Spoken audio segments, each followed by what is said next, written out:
Chapter number 5 depreciation and amortisation. चलो तो इसका पहले कॉन्सेप्ट देखते हैं। डेप्रीसिएशन का मतलब है फिक्स्ड एसेट की वैल्यू में गिरावट, जबकि अमोर्टाइजेशन का मतलब आपको बताया था इंटेंजिबल एसेट की वैल्यू में गिरावट। डेप्रीसिएशन होने के पीछे कारण रहते हैं कि भाई नॉर्मल वेयर एंड टेयर हो गया, ठीक है, या टाइम जो है वो काफ़ी ज़्यादा हो गया, या कोई नई टेक्नोलॉजिकल इनोवेशन हो गई जिसकी वजह से अब आपका एसेट पुराना हो गया या उसकी वैल्यू में गिरावट हो गई, जिसको बोलते हैं फोर्सीन ऑब्सोलीसेंस, है ना। ये 3 मेन रीज़न थे। बाकी ऑब्जेक्टिव्स थे डेप्रीसिएशन के कि भाई इससे हमारे बिजनेस के रिजल्ट सही पता लगते हैं, बिजनेस की जो फाइनेंशियल पोजीशन है वो सही पता लगती है, हम अपने एसेट को रिप्लेस करने के लिए फंड एक्यूमुलेट कर लेते हैं और इससे हमारी कॉस्ट ऑफ प्रोडक्शन भी सही पता लगती है। बाकी फिर ये सब बातें आपको समझाई थी कि कैसे है क्या है, वो तो खैर अब ज़्यादा ज़रूरत नहीं है। फिर था कि फैक्टर्स जो डेप्रीसिएशन को अफेक्ट करते हैं, तो एक होता है कॉस्ट, एक होता है यूज़फुल लाइफ, एक होता है स्क्रैप वैल्यू। स्क्रैप वैल्यू मतलब आपको पता ही है residual value. Useful life number of years में भी हो सकती है या नंबर ऑफ़ प्रोडक्शन यूनिट्स में भी हो सकती है। बाकी कॉस्ट का मतलब क्या है वो थोड़ा सा देख लो। कॉस्ट का मतलब है कि आपने जितने रुपए में भी खरीदी मशीन या एसेट, परचेज प्राइस प्लस उस पर जो इंस्टॉलेशन के खर्चे लगे प्लस कोई और रिलेटेड एक्सपेंस लगे या टैक्सेस आपने पे करे, वो सब जोड़ लोगे। हाँ, टैक्सेस में अगर कोई रिफंडेबल टैक्स होगा वो नहीं जोड़ोगे, है ना, तो वो कॉस्ट हो गई। बाकी फिर एक छोटा सा टर्म होता है डेप्रीशिएबल अमाउंट, उसका फॉर्मूला है कॉस्ट माइनस स्क्रैप, ठीक है, ये याद रखना है। बाकी चैप्टर में 2 बातें, एक तो है मेथड्स कि आप डेप्रीसिएशन कैसे कैलकुलेट करोगे, ठीक है। तो स्ट्रेट लाइन मेथड में बेसिक फार्मूला तो है cost minus scrap value divided by useful life. बाकी इसका कॉन्सेप्ट ये है कि हर साल डेप्रीसिएशन जो है वो इसमें सेम रहता है, क्योंकि आप हर साल कॉस्ट पर ही डेप्रीसिएशन निकालते रहते हो और एंड में जाकर एसेट की वैल्यू 0 हो जाती है। बाकी इसके सब छोटे मोटे एग्जाम्पल्स थे, वो तो आप कर ही लोगे। दूसरा मेथड था रिटन डाउन वैल्यू मेथड, जिसमें हर साल डेप्रीसिएशन की वैल्यू कम होती रहती है, क्योंकि आप हर साल रिवाइज्ड बुक वैल्यू पर डेप्रीसिएशन कैलकुलेट करते रहते हो। बाकी इसमें एक बड़ा अच्छा पॉइंट लिखवाया था कि जब हम WDV मेथड फॉलो करते हैं और कोई ऐसी मशीन हमने खरीदी है जिसका रिपेयर्स का खर्चा धीरे धीरे बाद में बढ़ रहा होता है, तो वो कांस्टेंट बर्डन P&L पर डालता है। तो ये मतलब इसमें एक अच्छा पॉइंट याद रखना है आपको। तो जनरली इसीलिए WDV मेथड हम तब इस्तेमाल करते हैं या उन एसेट्स के लिए इस्तेमाल कर लेते हैं जिनका रिपेयर का खर्चा बाद में ज़्यादा होता है। फिर इसके तो छोटे मोटे एग्जाम्पल आप कर ही लोगे। तीसरा था sum of years digit method, SYD method. ये भी WDV मेथड का ही एक्सटेंशन है या उसी का भाई है, क्योंकि इसमें भी पहले साल का डेप्रीसिएशन ज़्यादा होता है और फिर धीरे धीरे कम होता रहता है। बाकी इसका फॉर्मूला याद रखना है, जो भी रिमेनिंग लाइफ बची है including present year divided by SYD into depreciable amount. SYD मतलब है n इंटू n+1/2। बाकी इसके भी हमने छोटे मोटे एग्जाम्पल कर लिए थे, तो वो सब बातें तो अब आप देख लोगे, कर लोगे। और चौथा और आखिरी मेथड होता है जिसको आप machine our method, production unit method या डिप्लीशन मेथड, कुछ भी मतलब एक तरह से मान सकते हो, क्योंकि इसमें फंडा सिंपल है कि लेट से आपकी टोटल यूज़फुल लाइफ है 60,000 घंटों की और आपने फर्स्ट ईयर में 10,000 घंटे इस्तेमाल कर लिया, तो आप प्रोपोर्शनेटली 10,000 घंटों के हिसाब से ही डेप्रीसिएशन निकाल लोगे। तो ये मेथड भी मैं मान रहा हूँ कि आपको सिंपल याद होगा, है ना। तो इसका फॉर्मूला था जो भी एनुअल यूसेज है divided by total life into depreciable amount. इसी तरह सेकेंड ईयर का भी हम निकाल लेंगे। तो कैलकुलेशन पोर्शन को तो मैं मान के चल रहा हूँ कि आपको कोई भी दिक्कत अब नहीं होनी चाहिए, है ना। चारों में से किसी भी मेथड से अगर वो कहता है कैलकुलेट करो तो आप कर लोगे, है ना। अच्छा, लेकिन मज़ेदार चीज़ है अकाउंटिंग, ये आप ध्यान से देख लो दोबारा। अब आपको बताया था कि जब हम अकाउंटिंग करते हैं तो 2 तरीके के मेथड्स होते हैं, ठीक है। पहला मेथड जिसमें आप सल्लू हो, दूसरा मेथड जिसमें आप जॉन सीना हो।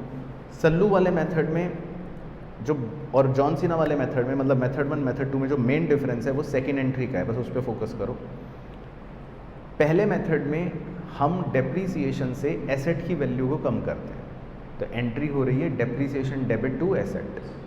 लेकिन दूसरे वाले मेथड में डेप्रीसिएशन जो है वो एसेट की वैल्यू को कम नहीं कर रहा है, वो लाइबिलिटी क्रिएट कर रहा है जिसका नाम है प्रोविजन फॉर डेप्रीसिएशन। तो प्रेजेंटेशन के हिसाब से आपको बताया था पहला मेथड एसेट को कम करके दिखा रहा है जबकि दूसरा मेथड लाइबिलिटी की तरह दिखा रहा है। तो मेन डिफरेंस ये होता है, बाकी तो सिंपल। फिर इसके छोटे छोटे आपको एग्जांपल्स करवाए थे जो बहुत ही सिंपल हैं, जो अब आपके लिए मतलब ईजी हैं, उसमें कोई दिक्कत वाली बात नहीं है ना। तो अकाउंट बनाने हैं तो जो जर्नल एंट्रीज होती हैं उन्हीं को पोस्ट करके आप अकाउंट भी बना सकते हो, है ना। तो आपको छोटे छोटे एग्जांपल्स में ये सब अकाउंटिंग और उनके लेजर्स सीखने को मिल गए थे। अच्छा, लेकिन एक और मज़ेदार अकाउंटिंग का पॉइंट था, अब जब हम एसेट को बेचते हैं, सेल करते हैं, तो वो बड़ा इंटरेस्टिंग है कि एसेट को बेचने के टाइम पर भी हमारे पास दो अप्रोचेज होती हैं। या तो हम एसेट डिस्पोजल अकाउंट भी प्रिपेयर करें, वो क्वेश्चन बोलता है, और या फिर हम एसेट डिस्पोजल अकाउंट ना प्रिपेयर करें। दोनों चॉइसेस होती हैं, मतलब क्वेश्चन के हिसाब से। तो हम मतलब दोनों के ही कॉन्सेप्ट देखते हैं। तो जैसे मान लो हमने यहाँ पे एक एग्जांपल करा था कि हमने एक मशीन खरीदी, फिर एक दूसरी मशीन खरीदी, फिर हमने मशीन 1 को बेच दिया, और वो कह रहा है मशीन डिस्पोजल अकाउंट बनाओ। तो आप मशीन डिस्पोजल पे फोकस करना कॉन्सेप्चुअली, है ना। बाकी कैलकुलेशन तो जो है वो है। तो मशीन अकाउंट हो गया, प्रोविजन फॉर डेप्रिसिएशन अकाउंट हो गया, लेकिन जो मशीन डिस्पोजल अकाउंट है आप उस पर फोकस करना। मशीन डिस्पोजल अकाउंट सिर्फ तब बनता है जब आप मशीन को बेचते हो।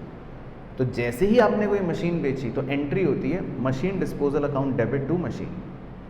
तो आपकी मशीन जो थी वो मशीन डिस्पोजल में ट्रांसफ़र हो गई, और उसके बाद जो बेचने के टाइम पर हम नॉर्मल एंट्री करते हैं वही एंट्री मशीन अकाउंट की बजाय मशीन डिस्पोजल अकाउंट में करनी है। तो आप मशीन डिस्पोजल अकाउंट में देखो, क्रेडिट साइड पर देखो तो लिखा हुआ है बाय बैंक बेचना, बाय पीएनएल मतलब लॉस, और बाय प्रोविजन फॉर डेप्ट जो आपने एक्यूमुलेटेड डेप्रिसिएशन क्लोज कर। मतलब पॉइंट ये है कि जब हम मशीन डिस्पोजल अकाउंट बनाते हैं तो आपको बेची हुई मशीन को ट्रांसफ़र करना है मशीन डिस्पोजल में, ये ध्यान रखना है, ठीक है, जब भी मशीन डिस्पोजल बनाएंगे।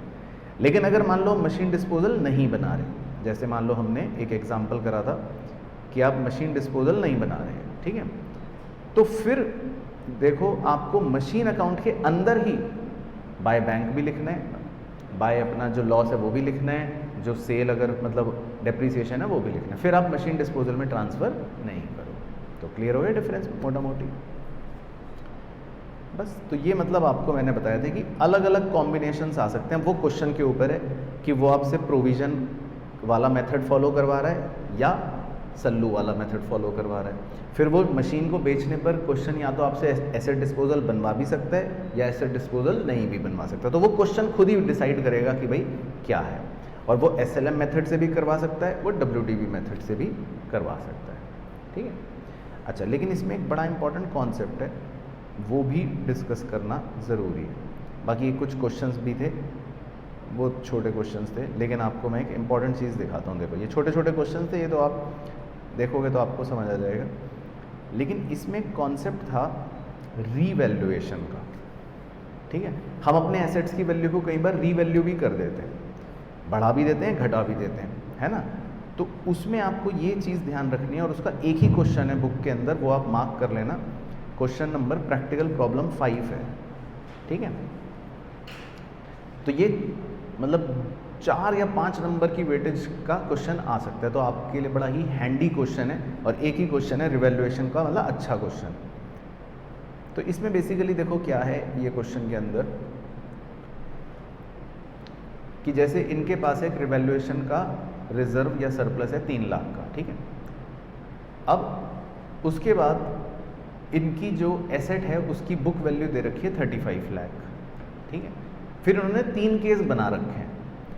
पहले केस में लिखा है कि अब वो वैल्यू बढ़कर 37 लाख हो गई। तो देखो अब इससे क्या होगा, आपके एसेट की वैल्यू बढ़ गई 2 लाख से, तो आप 2 लाख का जो फ़ायदा हुआ वो भी रिवैल्यूएशन सरप्लस में डाल दो, ठीक है। पहला केस तो ये है। दूसरे केस में एसेट की वैल्यू हो गई 33 लाख, तो 2 लाख कम हो गई। तो दूसरे केस में आपका जो नुकसान हुआ 2 लाख का, वो एसेट की वैल्यू से कम कर दोगे, और रिवैल्यूएशन रिजर्व भी 2 लाख से कम कर दोगे। लेकिन तीसरा बड़ा इंटरेस्टिंग केस है। तीसरे केस में एसेट की वैल्यू 31 लाख हो गई, ठीक है, तो 4 लाख का नुकसान हो गया। अब 4 लाख का जो नुकसान हुआ वो आप रिवैल्यूएशन के सरप्लस से कितना यूज़ कर सकते हो, सिर्फ 3 लाख, और जो एक्स्ट्रा 1 लाख का नुकसान हुआ वो फिर P&L से लेना पड़ेगा। तो इन्हीं बातों को जर्नल एंट्री में क्वेश्चन पूछता है। तो देखो पहले केस में तो एसेट की वैल्यू बढ़ गई तो PPE debit to revaluation surplus, दूसरे में कम हो गई वैल्यू तो उल्टा कर देंगे entry, revaluation surplus to PPE। तीसरे में रिवैल्यूएशन सरप्लस भी कम हुआ 3 लाख का और P&L भी डेबिट हुआ 1 लाख से, और टू PPE 4 लाख। तो ये आप देख लो, क्वेश्चन क्लियर हो गया। रिवैल्यूएशन करते हैं तो फ़ायदा होगा तो भी रिवैल्यूएशन सरप्लस में, नुकसान होगा तो भी रिवैल्यूएशन सरप्लस से कम करना है, लेकिन एक्स्ट्रा नुकसान होगा तो P&L से चार्ज कर लेंगे। चलो तो फटाफट एक क्वेश्चन है आपके लिए, आपकी स्क्रीन पर एक PYQ क्वेश्चन है, मज़ेदार, इम्पॉर्टेंट भी है, और ये 8 से 10 नंबर का क्वेश्चन मतलब आता है, 10 मान के चल लो आप, ठीक है ना। तो इसमें आप मशीन खरीदते भी हो, मशीन बेचते भी हो, मेथड कौन सा लगाना है वो क्वेश्चन खुद बताता है, और 1 जनवरी के बाद वो मेथड जो है वो चेंज भी हो गया और रेट भी बढ़ गया, है ना। तो फिर आपसे क्वेश्चन कह रहा है कि भाई 4 साल के लिए मशीन अकाउंट बनाओ। तो बहुत ही प्यारा और इम्पोर्टेंट क्वेश्चन है एग्ज़ाम के लिए। तो पहले आप सॉल्व करके देखो, फिर हम भी पूरा आपके साथ डिस्कस करके देखेंगे। चलो तो क्वेश्चन देखो, एक बार देख लेते हैं। क्वेश्चन में था, फर्म ने एक मशीन खरीदी 37,000 की on 1 January 2019 and spend 3,000 on it's overhauling. तो इसका मतलब ये है कि आपने पहले मशीन की कॉस्ट कितनी ले ली, 40,000, ठीक है। On 1 July 2020 another machine was purchase for 10,000। तो ये एक तरह से आपने मशीन 2 खरीद ली 10,000 की। On 1 July 2021 the machine which was purchased on 1 January 2019 was sold for 28,000 रुपये। तो एक तरह से जो आपने मशीन 1 खरीदी थी उसको 28,000 रुपये में बेच दिया। And the same day a new machine costing 25,000 was purchased, और 25,000 की आपने एक नई मशीन M3 भी खरीद ली। फिर on 1 July 2022 the machine which was purchased on 1 June 2020 was sold for 2,000। तो यानी जो आपने मशीन 2 खरीदी थी उसको भी फिर आपने बाद में बेच दी। तो टोटल मतलब 3 मशीनें खरीदी हैं और 2 बेच दी हैं। पहले इतना okay. Depreciation is charge at 10% per annum on straight line method. तो आप 10% पर एनम के हिसाब से पहले SLM मेथड से डेप्रिशिएट करोगे। बाद में 1 जनवरी 2020 से कंपनी ने WDV मेथड लगा दिया, और वो भी 15% पर एनम के हिसाब से। तो मतलब 1 साल तो आपने SLM मेथड लगाया होगा 10%, उसके बाद जो भी बैलेंस बचे होंगे फिर आगे आपने WDV मेथड लगाया। यही करें। चलो तो ईयर वाइज ईयर चेक करते रहते हैं, बैलेंस बताते रहना। तो फर्स्ट ईयर का बैलेंस आपका आ रहा है 36,000, क्योंकि पहले साल तो आपने शायद एक ही मशीन खरीदी थी बस, और उस पर 10% डेप्रिसिएशन 4,000 आ गया होगा। फिर दूसरे साल आपका बैलेंस 39,850 आ रहा है, ठीक है। अब इस बार आपने जो डेप्रिसिएशन लगाया होगा वो 36,000 पर 15% लगा होगा, WDV के हिसाब से वो आया होगा 5,400। और जो मशीन 2 खरीदी 10,000 की, उस पर आपका 15% 6 महीने का 750। तो क्लियर हो गया। फिर तीसरे साल आपने एक मशीन खरीदी भी है और बेची भी थी, तो वो तीसरा साल देख लो अच्छे से। थर्ड ईयर में जो मशीन आपने बेची है उसमें आपका लॉस निकला 305 रुपये का, ठीक है। और थर्ड ईयर में जो डेप्रिसिएशंस निकले होंगे, तो एक तो 2295, फिर एक 1388 और एक 1875, जो थर्ड मशीन आपने नहीं खरीदी उसका। तो एक तो आप बेच चुके, तो इसलिए 2 ही मशीनें बची हैं आपके पास। तो मशीन 2 का बैलेंस 7862, मशीन 3 का बैलेंस 23,125। तो थर्ड ईयर में आपका बैलेंस बचा होगा 30,000 987। सही आ रहा है थर्ड ईयर में? बहुत अच्छा, very good. And similarly fourth year भी, फोर्थ ईयर में भी आपने M2 को बेच दिया तो कितना लॉस निकल रहा है? 5272, बिल्कुल सही। तो जो आपने दूसरी मशीन बेची उसमें आ रहा होगा आपका लॉस 5272, डेप्रीसिएशन था उसका 590, और जो मशीन 3 है आपके पास उसका डेप्रीसिएशन 3469, बिल्कुल सही।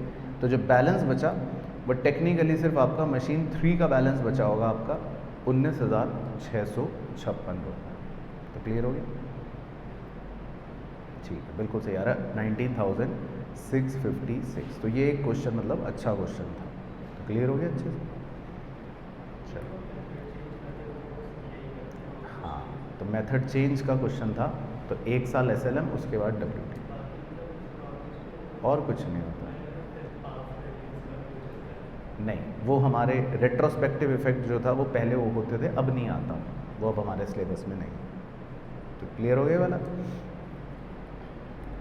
चलो ठीक है ना। तो बाकी बुक के क्वेश्चन में वैसे बताया तो आप लिख लो रिवीजन के लिए। जैसे एक प्रैक्टिकल प्रॉब्लम 1 है, वो एक अच्छा क्वेश्चन है, वो आप ज़रूर करना एग्ज़ाम के लिए, इम्पॉर्टेंट भी है प्रैक्टिकल प्रॉब्लम 1, है ना। और इसी तरह छोटे छोटे इलस्ट्रेशंस हैं, इलस्ट्रेशन 11 से लेकर 14, मतलब जिसमें ये छोटे मार्क्स के क्वेश्चंस हैं, जिसमें 4-5 नंबर का क्वेश्चन आ सकता है ना। बाकी बड़ा क्वेश्चन आएगा तो इस तरह का, या प्रैक्टिकल प्रॉब्लम 1 वो इम्पॉर्टेंट।